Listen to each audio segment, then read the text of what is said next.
Hello everyone. आज हम बात करेंगे बदला सिस्टम के बारे में। प्राइमरीली बदला सिस्टम होता क्या है, ये क्या था।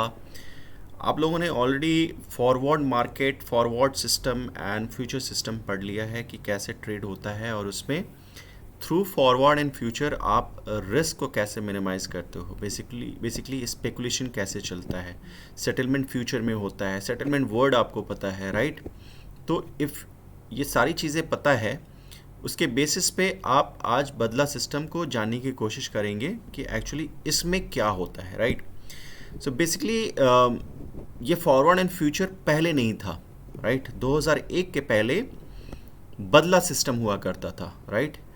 आज के दौर में ये बदला सिस्टम ख़त्म कर दिया गया है। 2001 के बाद से ये बदला सिस्टम एबॉलिश कर दिया गया, राइट। बदला सिस्टम था क्या, ये थोड़ा समझने की कोशिश कर लेते हैं। आपको पता है कि मार्केट में दो पार्टिसिपेंट्स होते हैं, एक बायर होता है और एक दूसरा सेलर होता है। बायर स्टॉक को बाई करता है और सेलर उस स्टॉक को सेल करता है, राइट। पहले क्या होता था कि पहले अगर बायर कुछ बाई करता था तो वो कुछ पैसा देता था सेलर को, और सेलर जो शेयर्स बेच रहा है उसकी फिजिकल डिलीवरी करता था बायर को, राइट। फिजिकल डिलीवरी होती थी, कब होती थी? सेटलमेंट डेट पे।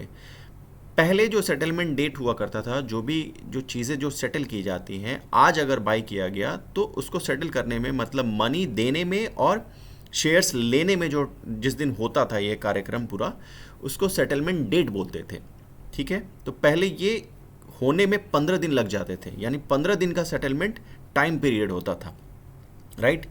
अब इन चीज़ों को फैसिलिटेट करने के लिए, इन चीज़ों को इंश्योर करने के लिए कि 15 दिन का जो टाइम है उसके बीच में तो रिस्क है, राइट। ये बायर्स एंड सेलर भाग भी सकते हैं, राइट, बिकॉज आपको पता है कि प्राइस में फ्लक्चुएशन होता रहता है, राइट।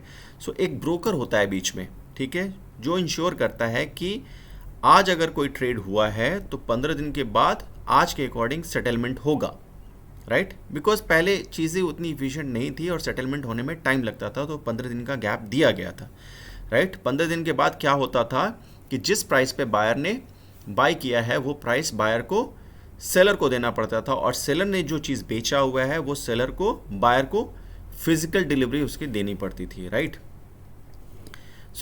एक एग्जाम्पल के तौर पे इसको समझने की कोशिश करते हैं। सपोज 1 जून को buyer has bought shares of worth 2 lakh from seller through broker, okay.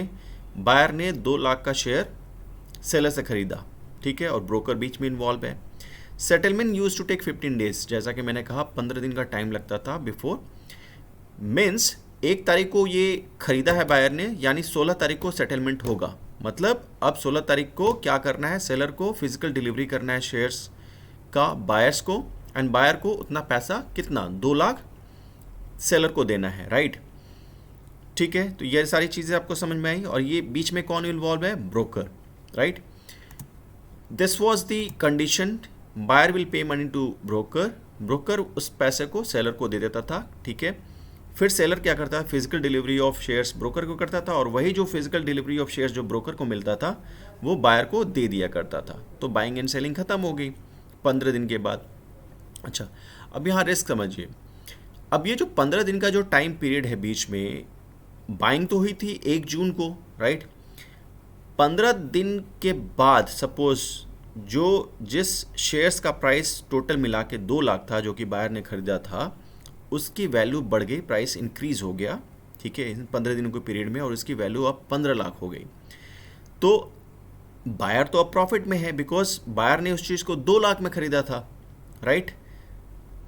यानी 5 लाख की चीज़ अब उसको सिर्फ 2 लाख में मिलेगी। बट सेलर यहाँ सोचेगा कि चूंकि 15 दिन बीत गए हैं और आज मुझे सेटल करना है, जो बायर ने जो 15 दिन पहले ख़रीदा था आज उसको उसी रेट पे मुझे देना है, यानी 2 लाख पे ही वो ख़रीद ले जाएगा, लेकिन वैल्यू क्या हो चुकी है? 5 लाख, राइट। तो अब ये जो सेलर है वो ब्रोकर के पास जाएगा, उससे रिक्वेस्ट करेगा कि मैं फिजिकल डिलीवरी ऑफ जो मेरे पास शेयर्स हैं वो अब नहीं करना चाहता, मेरे सेटलमेंट डेट को बढ़ा दो, 15 दिन से और बढ़ा दो, राइट। तो यहाँ बेसिकली सेलर क्या सोच रहा है कि ये जो शेयर्स मेरे पास जो पड़े हुए हैं उसकी प्राइस तो बढ़ गई है, मैं इसको मार्केट में बेचूंगा, मैं उस बायर को क्यों दूं जिसने मुझसे 15 दिन पहले ये खरीद लिया था, बिकॉज उसकी प्राइस आज 5 लाख हो चुकी है, अब तो वो 2 लाख रहा नहीं, राइट। तो अब ब्रोकर क्या बोलेगा कि नहीं, मुझे बायर को शेयर्स तो देने हैं, तो वो मैं कहाँ से दूंगा, ठीक है। तो अब ये जो गैप है 5 लाख और 2 लाख में, जो 3 लाख का जो गैप है, ये बोलेगा सेलर कि तुम अपनी तरफ से 3 लाख दे दो बायर को, राइट। 3 लाख बायर को दे दो। अभी 3 लाख ये क्यों बोल रहा है बायर को दे दो? बिकॉज शेयर्स तो अभी सेलर्स के पास ही था, ठीक है, सेलर के पास ही ये सारे के सारे शेयर्स थे। अब ये जैसे ही शेयर्स बायर के पास जाएगा तो उसकी वैल्यू तो अभी 5 लाख हो चुकी है, तो बायर 3 लाख के प्रॉफिट पे बैठेगा, राइट। एनी हाउ बायर को सिर्फ शेयर से मतलब है, और ये सेलर रेडी नहीं है शेयर्स देने को अभी, राइट। बट ब्रोकर को भी देना है शेयर्स, तो ब्रोकर कहाँ से देगा? ब्रोकर मार्केट से ही खरीद के देगा। कहीं ना कहीं से बायर्स को क्या चाहिए? शेयर्स चाहिए, राइट। तो ब्रोकर कहाँ से? हवा में तो देगा नहीं, और ये सेलर रेडी नहीं है अभी देने को, ठीक है। तो ब्रोकर क्या बोलेगा, चूंकि बायर को शेयर्स देने हैं और आप रेडी नहीं हैं, तो एक काम करता हूं, मैं मार्केट से खरीद के बायर को शेयर्स दे देता हूं, ठीक है। 2 लाख तो उसकी वैल्यू थी पहले से ही, ठीक है। अभी 3 लाख और एडिशनली ब्रोकर को अरेंज करना पड़ेगा, और वो मार्केट से शेयर खरीदेगा और वो फिर बायर को फिजिकल डिलीवरी ऑफ शेयर्स देगा, ठीक है। अब यहाँ पे देखिए, ब्रोकर अपने पास से तो पैसा नहीं देगा, राइट। अब चूंकि ब्रोकर ये जो 3 लाख एक्स्ट्रा जो मार्केट से जो शेयर खरीद रहा है 3 लाख में, ठीक है, तो इसकी लागत है ब्रोकर की। अब वो किसके बिहाफ पे कर रहा है? वो सेलर के लिए कर रहा है, चूंकि सेलर ने ब्रोकर से रिक्वेस्ट किया है। तो ये अब इनके बीच में एक एग्रीमेंट होगा कि ब्रोकर बोलेगा, चूंकि मैं तुम्हारे लिए शेयर्स खरीद के मार्केट से बायर को दे रहा हूँ, चूंकि तुम रेडी नहीं हो, तो इस 3 लाख पे सपोज आपको ये समझ के चलना है कि मैं आपको उधारी दे रहा हूँ और आपको अब इंटरेस्ट पे करना है। तो सेलर बोलेगा ठीक है, मैं आपको इंटरेस्ट पे करते रहूँगा 3 लाख पे अगले सेटलमेंट डेट तक, और मैं अगले सेटलमेंट डेट पे मैं आपको फिजिकल डिलीवरी ऑफ शेयर्स दे दूंगा जितना कि आपको चाहिए, ठीक है, मतलब 3 लाख, ठीक है। ये आपको चीज़ें समझ में आ रही है? मतलब सेलर ने क्या किया, सेटलमेंट डेट को पोस्टपोन कर दिया, एक्सटेंड कर दिया, राइट। बायर को तो अपनी डिलीवरी मिल गई, जो कि ब्रोकर ने अरेंज कर दिया, मार्केट से खरीद के उसको दे दिया, सो बायर का काम खत्म हो गया। बट अभी यहाँ जो एग्रीमेंट हुआ ब्रोकर और सेलर के बीच, उसमें क्या हुआ? उसमें ये हुआ कि सेलर ने ब्रोकर से रिक्वेस्ट करके जो सेटलमेंट डेट है उसको एक्सटेंड करवा लिया, और इन रिटर्न ब्रोकर को क्या फ़ायदा होगा? ब्रोकर इंटरेस्ट लेगा सेलर से, ठीक है। और सेलर इन अ वे, सेलर ने क्या किया है? 3 लाख रुपए उधारी लिया है ब्रोकर से, ठीक है। ये आपको समझ के चल रहा है, ठीक है। सो यही चीज़ें मैंने एक्सप्लेन की हैं यहाँ पे। Since the settlement period was very long, suppose by settlement date prices increased and the value of shares became worth rupees 5 lakh. Now seller who had sold his shares for rupees 2 lakh only will request the broker to postpone the settlement to the next date, and to do that seller will pay the compensation to broker. So compensation is equal to your interest on 3 lakhs till the next settlement date. Okay, अब settlement date पे क्या हो रहा है? देखो, जो चीज़ें मैंने आपको एक्सप्लेन की वही सारी चीज़ें मैंने यहाँ पे लिखी हुई हैं, ठीक है। बायर क्या करेगा? बायर अब ब्रोकर से मांगेगा कि भाई ठीक है, आज सेटलमेंट 15 दिन बीत चुके हैं, मुझे अपने शेयर्स दे दीजिए, ठीक है। ब्रोकर ने जब सेलर से मांगा तो सेलर ने रिक्वेस्ट कर लिया कि नहीं, मैं एक्सटेंड करना चाहता हूँ, ठीक है, ठीक है। तो वो जो डिफरेंस अमाउंट था वो अब क्या कंसिडर होगा? वो एज अ लेंडिंग कंसिडर होगा। ब्रोकर क्या बोलेगा, ठीक है, वो 3 लाख जो डिफरेंस आ रहा है वो आप उधारी समझो, मैं आपको उधारी दे रहा हूँ, उस पर आप इंटरेस्ट मुझे दीजिएगा अगले सेटलमेंट डेट तक।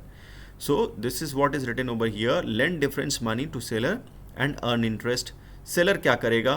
पे करेगा इंटरेस्ट डिफरेंस अमाउंट का, और ब्रोकर क्या करेगा? यहाँ broker will buy the shares from the market and do the physical delivery of shares. तो this is the chain of process that you need to understand. Settlement date को क्या हो रहा है? So basically buyer and broker का तो काम खत्म हो गया है यहाँ पे, बट एक यहाँ पे एक एग्रीमेंट हुआ किसके बीच में? ब्रोकर एंड सेलर के बीच में, जिसमें सेलर ने रिक्वेस्ट किया ब्रोकर से कि मेरा सेटलमेंट डेट एक्सटेंड कर दो। इसी एक्सटेंशन को ही बदला सिस्टम बोला जाता था, ठीक है। So carry forward of settlement is called बदला, right. This you need to remember, और ये एग्जामिनेशन में लिखना है। अगर आप पिक्चर के थ्रू इन सब सारी चीज़ों को समझा सकते हैं, so that will be again very good for you, ठीक है। You will get all the marks, ठीक है। So Badla is a facility that allows the postponement of delivery or payment of a transaction from one settlement period to another. मतलब फिर से 15 दिन का time ले लिया कि 15 दिन के बाद सेटल करूँगा. Using the Badla tool, the investor can carry forward his position on the payment of small margin. ठीक है. Badla is the charge. It is the charge. कौन सा charge? Interest charge which the investor pays to carry forward his position. ठीक है. Carry forward का मतलब क्या हो जाता है? आगे लेके जाना, आगे उसको कैरी कर लेना. So this carry forward is done at the making up price. Making up price कौन सा होता है? ये क्लोजिंग प्राइस होता है ऑन द सेटलमेंट डेट. और उसी के बेसिस पे तो हमने डिसाइड किया था ना कि अब 2 लाख का वैल्यू अब कितना हो गया है? 5 लाख हो गया है. ऑन द सेटलमेंट डेट पे जो प्राइस रहेगा, बिकॉज पहले क्या होता था? सेटलमेंट 15 दिन का होता था. ठीक है. सो अब इस बदला सिस्टम का, जैसे कि मैंने आपको बताया कि 2001 के बाद इसको स्टॉप कर दिया गया. ठीक है. इसको बैन कर दिया गया. तो इसके कुछ डिसएडवांटेजेस थे, वो भी लिखने हैं आपको एग्जामिनेशन में. पहला क्या था कि इट इनकरेज्ड स्पेकुलेशन. स्पेकुलेशन मतलब क्या? जैसे कि सेलर ने रिक्वेस्ट कर लिया ना ब्रोकर से कि मैं अभी फिजिकल डिलीवरी नहीं करूँगा क्योंकि प्राइसेस बढ़ रहे हैं. तो सेलर क्या सोच रहा है कि प्राइसेस और बढ़ेंगे, राइट? प्राइसेस और बढ़ेंगे. तो सोचना आगे क्या होने वाला है वो क्या कहा जाता है? स्पेकुलेशन कहा जाता है, राइट? सो ऐसे ही सारे लोग करने लगे और सारे लोग अपने पोजीशन को कैरी फॉरवर्ड करने लगे, एक्सटेंड करवाने लगे. So this encouraged speculation. Second one क्या था? Speculation leaded in heavy losses to parties involve. अब हर वक्त तो सिचुएशन सेम नहीं रहेगा ना. जो आप स्पेकुलेट कर रहे हैं वो ऐसा ज़रूरी नहीं है कि वो हो ही हो. ठीक है. प्राइसेस सर्टेनली गिर भी सकते हैं, राइट? और आपने इंटरेस्ट भी पे कर दिया और अब उसकी वैल्यू भी उतनी नहीं रही, राइट? तो वो सारी चीज़ें डिसएडवांटेजेस थी बदला सिस्टम का, राइट? इससे काफ़ी प्रॉब्लम होने लगी, इससे काफ़ी इंसिडेंट्स होने लगे. सो प्राइमरली जो रेगुलेटर्स हैं वो सोचने लगे कि भाई अब इसको बंद करना ही पड़ेगा. ठीक है. जो तीसरा था, the broker was always in back position. Broker के पास हर वक्त ब्रोकर को अरेंजमेंट करना पड़ता था पैसों के लिए. इफ बायर और seller defaults, the broker had to pay from his pocket. The broker had to keep money ready. Broker के पास सफिशिएंट मनी होना चाहिए था, तभी तो वो सबके लिए कैरी फॉरवर्ड पोजीशन करेगा, राइट? अब सब लोग रिक्वेस्ट करने लगेंगे तो यानी इसका मतलब क्या होता था? ब्रोकर के पास काफ़ी पैसा होना चाहिए था. और ऐसा भी सिचुएशन आता था कि बहुत ज़्यादा उधारी हो जाता था और अगर किसी पार्टी ने डिफ़ॉल्ट कर दिया तो ब्रोकर का भी पैसा गया, पूरा मार्केट सिस्टम कोलैप्स हो जाएगा ऐसे अगर चलता रहा तो, राइट? सो ब्रोकर का मनी ब्लॉक हो जाता था. ठीक है. सो फाइनली इन 2001 दिस बदला system was banned and was replaced by T+2 settlement. So this was all about the बदला system. I hope you understood the concept. ठीक है. अगर फिर भी कुछ डाउट है तो you can let me know और तैयारी अच्छे से कीजिए. Thank you so much.